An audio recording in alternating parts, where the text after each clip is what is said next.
Hello दोस्तों, मैं वीर प्रजापति स्वागत करता हूं एक बार फिर से आप सभी का वीर कंप्यूटर एजुकेशन यूट्यूब चैनल पर। दोस्तों, जैसे कि मैंने कल वीडियो में बताया था कि आपको मैं 15 डेज में 15 टेस्ट पेपर करवाने वाला हूं, सेट पेपर, जो कि ट्रिपल सी एग्जाम के लिए काफी ज्यादा इंपॉर्टेंट है। और उसी में से मैं प्रैक्टिस टेस्ट पेपर 1 लेकर के आया हूं। एंड मैं आपको 15 डेज में 15 सेट पेपर्स को कंप्लीट करा दूंगा। और ये जो आज का सेट पेपर है, ये कंप्यूटर हिस्ट्री से रिलेटेड है, इसलिए मैं आपको बोलूंगा इस सेट पेपर को स्किप मत कीजिएगा। काफी इंपॉर्टेंट जो है सेट पेपर है, मैंने खुद बनाया है और काफी अच्छा सेट पेपर है। इससे काफी अच्छे अच्छे क्वेश्चंस बन जाते हैं एग्जाम में, है ना।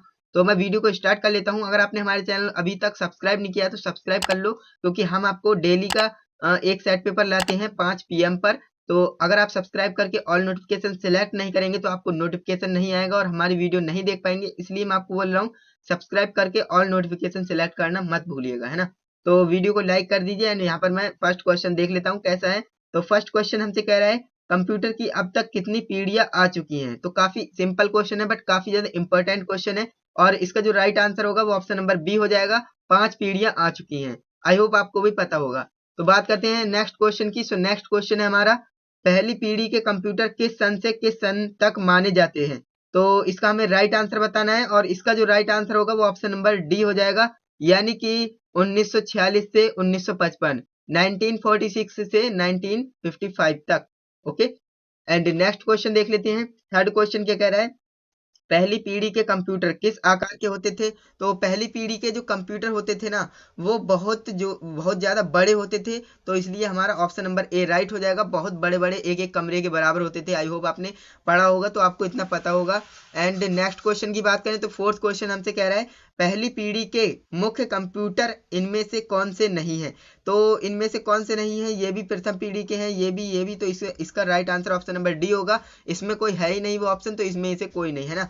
तो नेक्स्ट क्वेश्चन देख लेते हैं। फिफ्थ क्वेश्चन हमसे कह रहा है, दूसरी पीढ़ी का सबसे लोकप्रिय कंप्यूटर कौन सा है। तो द्वितीय पीढ़ी का जो लोकप्रिय कंप्यूटर है वो है IBM 1401। ओके, तो ये आपका राइट आंसर हो जाएगा, ऑप्शन नंबर डी इसका राइट आंसर हो जाएगा। नेक्स्ट क्वेश्चन भी देख लेते हैं। नेक्स्ट क्वेश्चन है हमारा, किस पीढ़ी के कंप्यूटर आकार में छोटे होते थे। तो ये जो राइट आंसर होगा ऑप्शन नंबर सी राइट होगा, तीसरी पीढ़ी के। वैसे तो चौथी और पांचवी पीढ़ी के छोटे होते हैं, बट इसमें हमसे पूछा है, 3 ऑप्शंस दिए, तो तीसरी पीढ़ी के सबसे छोटे होंगे इनके तुलना में, है ना। तो ये हमारा राइट आंसर हो जाएगा। एंड नेक्स्ट क्वेश्चन देख लेते हैं। सेवंथ क्वेश्चन है हमारा, चौथी पीढ़ी के कंप्यूटर किस काल से किस काल तक थे। तो चौथी पीढ़ी के जो कंप्यूटर थे ना, वो 1975 से 1995 तक थे। तो ऑप्शन नंबर डी इसका राइट हो जाएगा। एंड नेक्स्ट क्वेश्चन की तरफ बढ़ लेते हैं। एट्थ क्वेश्चन है, सुपर कंप्यूटर किस पीढ़ी में होते हैं। तो ये जो होते हैं प्रथम पीढ़ी के होते हैं, यानी कि पहली पीढ़ी के होते हैं। ऑप्शन नंबर बी राइट हो जाएगा। पहली पीढ़ी, प्रथम पीढ़ी में जो है सुपर कंप्यूटर्स होते थे। और नेक्स्ट क्वेश्चन भी देख लेते हैं। नेक्स्ट क्वेश्चन है हमारा यहाँ पर नाइन्थ क्वेश्चन है। ओके, नाइन्थ क्वेश्चन है हमारा, पर्सनल कंप्यूटर किस पीढ़ी में आते हैं। तो पर्सनल कंप्यूटर किस पीढ़ी में आते हैं, तो वो जो आते हैं तीसरी पीढ़ी में आते हैं। तो तीसरी पीढ़ी यहाँ पर राइट आंसर हो जाएगा। नेक्स्ट क्वेश्चन देखते हैं। तो मार्क 1 किस पीढ़ी का कंप्यूटर था। मार्क 1 जो था वो हमारा पहली पीढ़ी का कंप्यूटर था, इसलिए हमारा ऑप्शन नंबर ए राइट हो जाएगा। एंड नेक्स्ट क्वेश्चन देख लेते हैं। नेक्स्ट क्वेश्चन है यहाँ पर 11th क्वेश्चन है हमारा, मेन फ्रेम कंप्यूटर की रैम कितने मेगाबाइट तक की होती थी। तो ये जो होती थी 64 मेगाबाइट से 256 होती थी। तो ऑप्शन नंबर ए राइट हो जाएगा, 64 मेगाबाइट से 256 तक। तो यहाँ पर नेक्स्ट क्वेश्चन देख लेते हैं। नेक्स्ट क्वेश्चन हमारा, मेन फ्रेम कंप्यूटर की हार्ड डिस्क कितने गीगाबाइट की है। तो मेन फ्रेम की जो हार्ड डिस्क होती थी वो 100 गीगाबाइट की होती थी। तो ऑप्शन नंबर डी इसका राइट हो जाएगा। नेक्स्ट क्वेश्चन देख लेते हैं, जो कि 13 क्वेश्चन है, किस कंप्यूटर पर एक साथ सैकड़ों व्यक्ति कार्य कर सकते हैं। तो वो होता है मेन फ्रेम कंप्यूटर, है ना। तो ऑप्शन नंबर डी इसका राइट हो जाएगा। एंड नेक्स्ट क्वेश्चन की तरफ भी बढ़ लेते हैं। नेक्स्ट क्वेश्चन है हमारा, मिनी कंप्यूटर मेन फ्रेम के आकार में कैसा होता है। तो मिनी कंप्यूटर जो है छोटा होगा किसके तुलना में, मेन फ्रेम के, है ना। तो ऑप्शन नंबर ए इसका राइट हो जाएगा, छोटे होते हैं। एंड 15 क्वेश्चंस देख लेते हैं। 15वां क्वेश्चन हमसे कह रहा है, अब तक कंप्यूटर की कितनी पीढ़ियां अस्तित्व में आ चुकी हैं। तो ऑप्शन नंबर ए राइट होगा, 5 पीढ़ियां जो हैं अब तक अस्तित्व में आ चुकी हैं। ओके, नेक्स्ट क्वेश्चन देख लेते हैं। नेक्स्ट क्वेश्चन हमारा यहाँ पर 16th क्वेश्चन है, IBM 360 सीरीज किस पीढ़ी के कंप्यूटर थे। तो इसका जो राइट आंसर हमें बताना है। और IBM 360 जो थे वो तीसरी पीढ़ी के कंप्यूटर थे। ऑप्शन नंबर बी राइट होगा, तीसरी पीढ़ी में आते थे, है ना। तो ये तीसरी पीढ़ी के कंप्यूटर हो जाएंगे। नेक्स्ट क्वेश्चन देख लेते हैं। नेक्स्ट क्वेश्चन है यहाँ पर 17 क्वेश्चन हमसे कह रहा है मिनी कंप्यूटर की हार्ड डिस्क कितने गीगाबाइट की होती थी। तो इसका जो राइट आंसर होगा वो ऑप्शन नंबर डी राइट हो जाएगा, यानी 40 गीगाबाइट 40 गीगाबाइट की होती थी। नेक्स्ट क्वेश्चन देखें तो नेक्स्ट क्वेश्चन है हमारा माइक्रो कंप्यूटर की रैम कितने मेगाबाइट की होती थी। तो माइक्रो कंप्यूटर की जो रैम होती थी वो 1 मेगाबाइट से 64 मेगाबाइट तक की होती थी। तो ऑप्शन नंबर ए इसका राइट हो जाएगा। इसी तरह नेक्स्ट क्वेश्चन है, काफ़ी ज़्यादा इंपॉर्टेंट क्वेश्चन है, इस पर आप स्टार मार्क कर लीजिए। और पीसी की फुल फॉर्म पूछी गई है। तो पीसी की फुल फॉर्म होती है पर्सनल कंप्यूटर। फुल फॉर्म से रिलेटेड काफ़ी सारे क्वेश्चंस आते हैं, इसलिए मैंने इस पर स्टार मार्क करवाया है और आप भी स्टार मार्क कर लीजिएगा। नेक्स्ट क्वेश्चन देख लेते हैं। नेक्स्ट क्वेश्चन हमारा एक क्षण में कई करोड़ गणनाएं करने वाले कौन से कंप्यूटर होते हैं। तो वो भाई सुपर कंप्यूटर होते हैं। तो सुपर कंप्यूटर यानी बी ऑप्शन इसका राइट हो जाएगा। एंड नेक्स्ट क्वेश्चन की बात करें तो नेक्स्ट क्वेश्चन है क्रे 1 क्रे 2 ETA 10 ये सब किस कंप्यूटर के अंतर्गत आते हैं। तो ये जो आते हैं सुपर कंप्यूटर के अंतर्गत आते हैं। ऑप्शन नंबर सी इसका राइट हो जाएगा, सुपर कंप्यूटर, है ना। नेक्स्ट क्वेश्चन देख लेते हैं। नेक्स्ट क्वेश्चन है 22 क्वेश्चन से कह रहा है सुपर कंप्यूटर भारत में किस नाम से पाए जाते हैं। तो ये जो पाए जाते हैं परम और अनुराग नाम से पाए जाते हैं, और इसलिए हमारा ऑप्शन नंबर ए राइट हो जाएगा, परम और अनुराग। ओके, नेक्स्ट क्वेश्चन की बात करें तो यहाँ पर नेक्स्ट क्वेश्चन हमसे कह रहा है आकार और भंडारण क्षमता के अनुसार कंप्यूटरों को कितनी श्रेणियों में बांटा गया है। तो ये जो इसका जो राइट आंसर होगा वो ऑप्शन नंबर डी होगा, 4 भागों में बांटा गया है। आकार और भंडारण की क्षमता के अनुसार कंप्यूटर की श्रेणियों को 4 भागों में बांटा गया है। ओके, तो यहाँ पर नेक्स्ट क्वेश्चन की बात करें तो कंप्यूटर कैसी मशीन है। कंप्यूटर कैसी मशीन है, तो इलेक्ट्रॉनिक मशीन है, ऑप्शन नंबर बी राइट हो जाएगा। नेक्स्ट क्वेश्चन देख लेते हैं। 25 क्वेश्चन हमसे कह रहा है प्रोसेस का कार्य करने वाला भाग क्या होता है। तो प्रोसेस क्या करता है, CPU प्रोसेसिंग करता है। तो डी ऑप्शन राइट हो जाएगा। CPU की फुल फॉर्म भी आपको पता होनी चाहिए, मैं आपको बता देता हूँ, central processing unit. Okay, CPU की फुल फॉर्म होती है सेंट्रल प्रोसेसिंग यूनिट। ओके, आपको याद रखना है।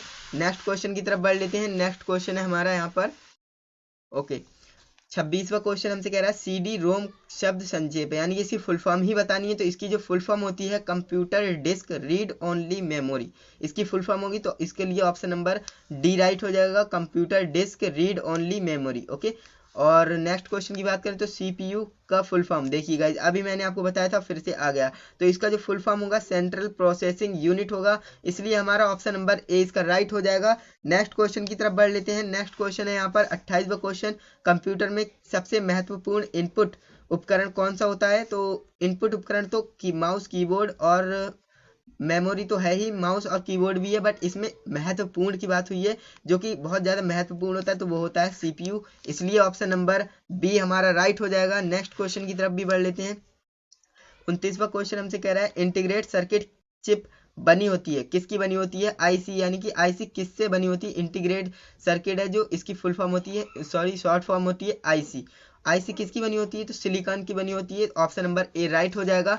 नेक्स्ट क्वेश्चन की तरफ बढ़ लेते हैं। नेक्स्ट क्वेश्चन है हमारा प्रोग्राम में से बाहर निकलने के लिए किस कुंजी का प्रयोग करते हैं। तो इसका जो राइट आंसर होगा वो हो जाएगा एस्केप कुंजी, यानी ऑप्शन नंबर डी राइट हो जाएगा। एस्केप बटन आपके कीबोर्ड में होता है, अगर आप उसे प्रेस कर देते हो तो जिस भी सॉफ्टवेयर में आप काम कर रहे होगे उससे बाहर हो जाएंगे, है ना।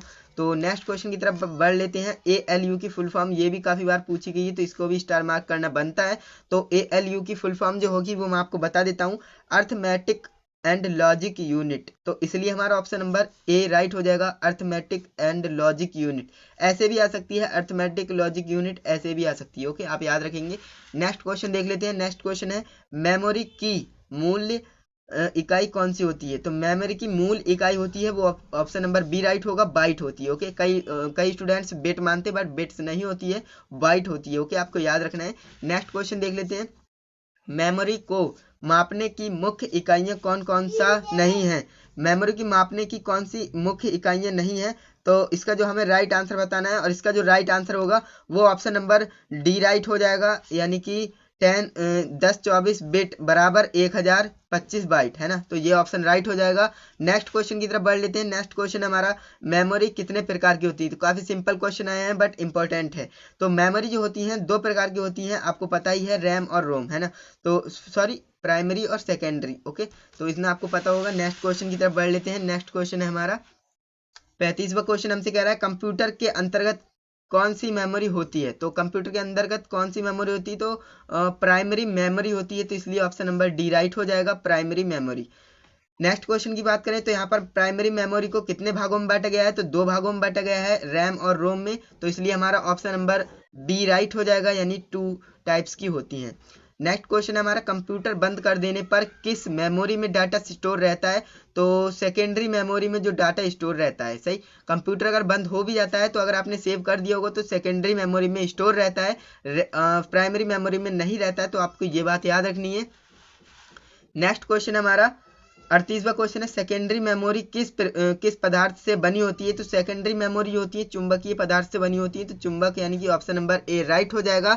और दोस्तों यहाँ पर 10 मिनट हो भी चुके हैं, अगर आपने वीडियो को लाइक नहीं किया तो लाइक कर देना, मेरा गला भी यहाँ पर सूख चुका है। तो यहाँ पर नेक्स्ट क्वेश्चन की तरफ बढ़ लेते हैं। 39वां क्वेश्चन है, कुछ समय पहले तक फ्लॉपी किस आकार की होती थी? कुछ समय पहले तो फ्लॉपी जो होती थी 8 इंच और 5.25 इंच की होती थी, तो आपको याद रखना है, ये जो हो जाएगा इसका right answer option number B. Next question है हमारा, 3.25 इंच वाली फ्लॉपियों की भंडारण क्षमता कितने मेगाबाइट तक की होती है? तो इसका जो राइट आंसर होगा वो ऑप्शन नंबर डी राइट हो जाएगा, यानी 1.44 MB। ओके, 1.44 MB तक होती है, तो इसका right answer option number D हो जाएगा। नेक्स्ट क्वेश्चन देख लेते हैं। नेक्स्ट क्वेश्चन है, किस डिस्क में डाटा स्टोर करने की क्षमता हजारों फ्लॉपी और सैकड़ों CD के बराबर होती है? तो इसका जो राइट आंसर हमें बताना है, और इसका right answer option number C होगा, हार्ड डिस्क।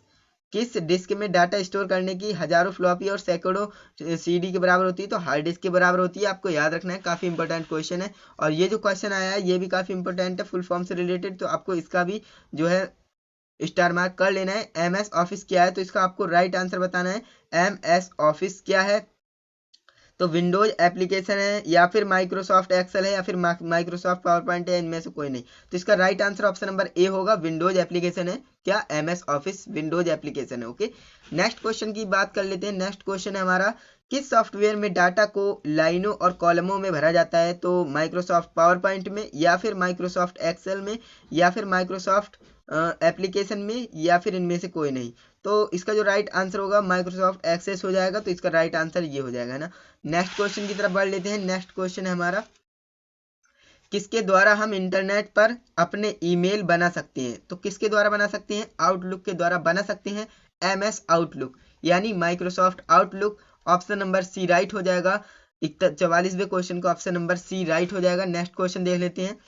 45वें क्वेश्चन की बात करें तो यहाँ पर लिखा हुआ है, पास्कल प्रोग्रामिंग का नाम किस महान वैज्ञानिक के नाम पर रखा गया था? तो इसका जो राइट आंसर होगा तो ब्लेज पास्कल हो जाएगा, ब्लेज पास्कल। पास्कल का नाम ब्लेज पास्कल के नाम पर रखा गया था, तो प्रोग्रामिंग भाषा में रखा गया था। नेक्स्ट क्वेश्चन है, पास्कल प्रोग्रामिंग का विकास किसने किया था?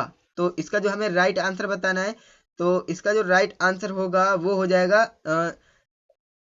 इसका जो राइट आंसर होगा वो होगा pro Niklaus Wirth. Okay, pro Niklaus Wirth, यानी कि ऑप्शन नंबर बी राइट हो जाएगा। कई स्टूडेंट्स क्या करते हैं, उन्हें पता लग गई कि जब भाई पास्कल प्रोग्रामिंग का नाम किस वैज्ञानिक के नाम पर रखा है तो इन्होंने ही खोज की होगी, ऐसा नहीं है, खोज की थी प्रो निकोलस विर्थ ने। ओके, आपको याद रखना है, काफी ज्यादा कंफ्यूजन होती है इन क्वेश्चंस में।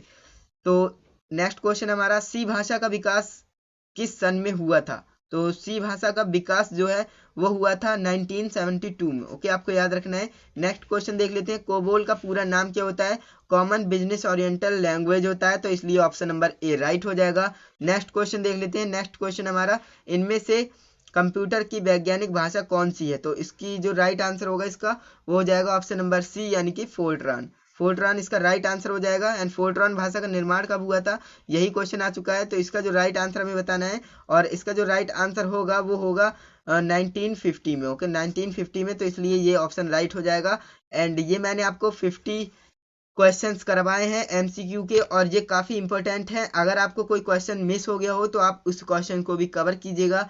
क्योंकि ये एक एक क्वेश्चन काफ़ी ज़्यादा इंपॉर्टेंट है आपके ट्रिपल सी के एग्जाम के पॉइंट ऑफ व्यू से, क्योंकि इसमें आपको कंप्यूटर हिस्ट्री से रिलेटेड मैंने क्वेश्चंस रखे हैं इस वाले सेट पेपर में। और नेक्स्ट सेट पेपर भी काफ़ी ज़्यादा इंपॉर्टेंट आने वाला है, तो इसलिए बोलूँगा अगर आपने अभी तक चैनल को सब्सक्राइब नहीं किया है तो जल्दी से सब्सक्राइब कर लीजिए, क्योंकि आपका भाई ऐसे ही डे बाय डे आपको सेट पेपर कराते रहेगा एंड काफ़ी इंपॉर्टेंट है और आप अपनी ट्रिपल सी एग्जाम में एस ग्रेड पाकर ही रहेंगे।